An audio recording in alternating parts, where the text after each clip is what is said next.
Look at the bomb suspended beneath this Japanese aircraft.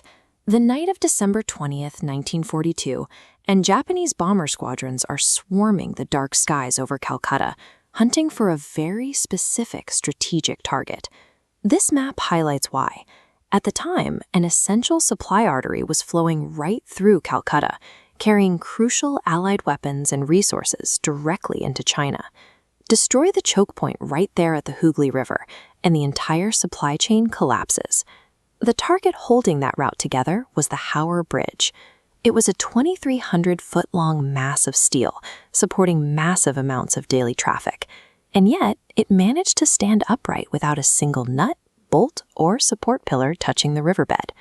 This structure was a structural outlier, sitting directly in the crosshairs of enemy aircraft, seconds away from collapsing into the river. To understand why this bridge existed, we have to look back at the height of the British colonial era. This image of a bustling street scene captures Kolkata's economic growth. It was the crown jewel of British India, but geographically, it was entirely severed from Howrah, its industrial twin, by the Hooghly River.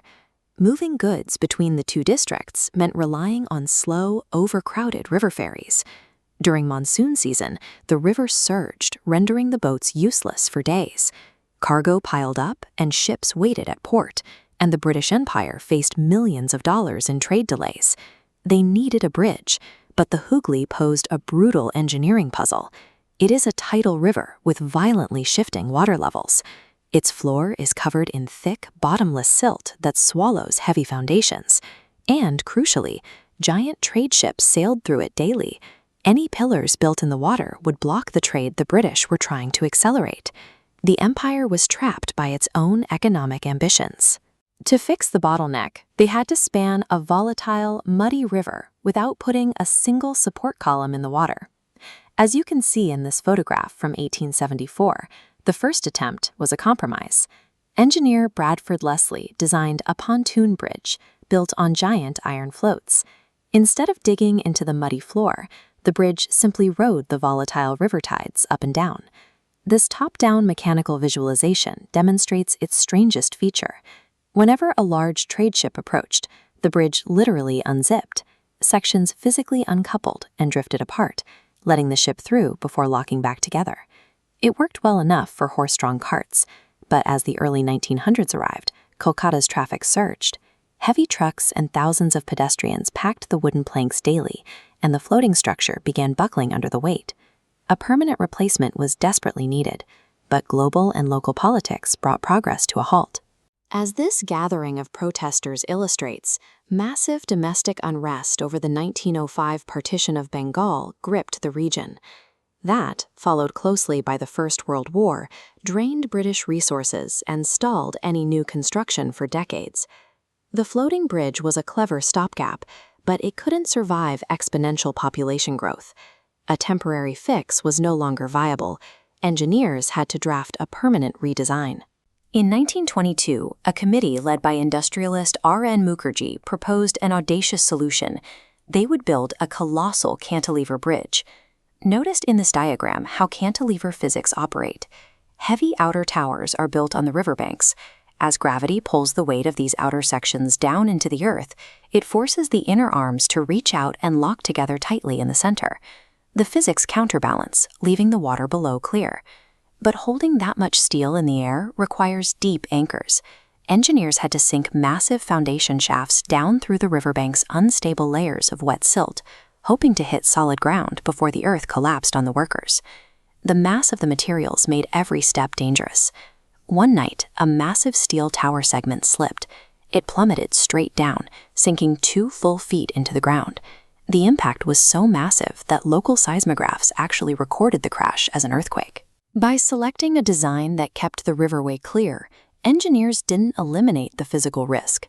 They simply buried it deep in the muddy earth below. With the foundations finally set by 1939, a new crisis hit.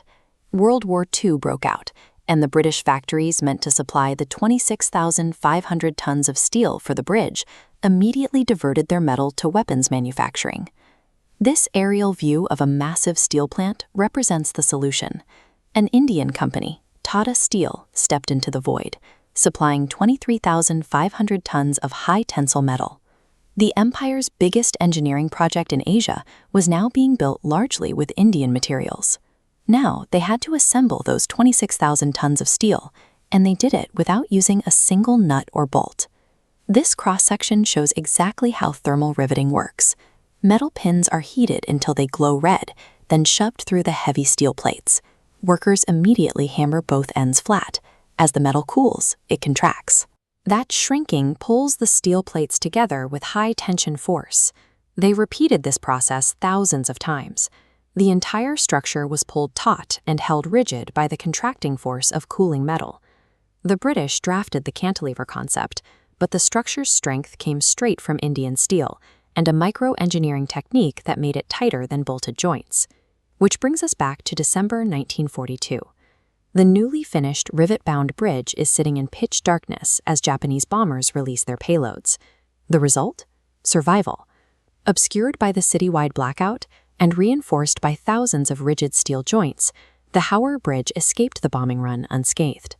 Just 5 years later, in 1947, India gained its independence. The megastructure instantly became the property of the people it was originally built to bypass. It now officially bears the name of the man pictured here, Rabindranath Tagore, taking on the title Rabindra Setu. Today, well past its 80th birthday, it carries over 100,000 vehicles and millions of pedestrians every single day, defying its original traffic estimates. What started as a desperate attempt to solve a colonial logistics puzzle evolved into an indestructible, pillarless monument to human ingenuity and Indian resilience.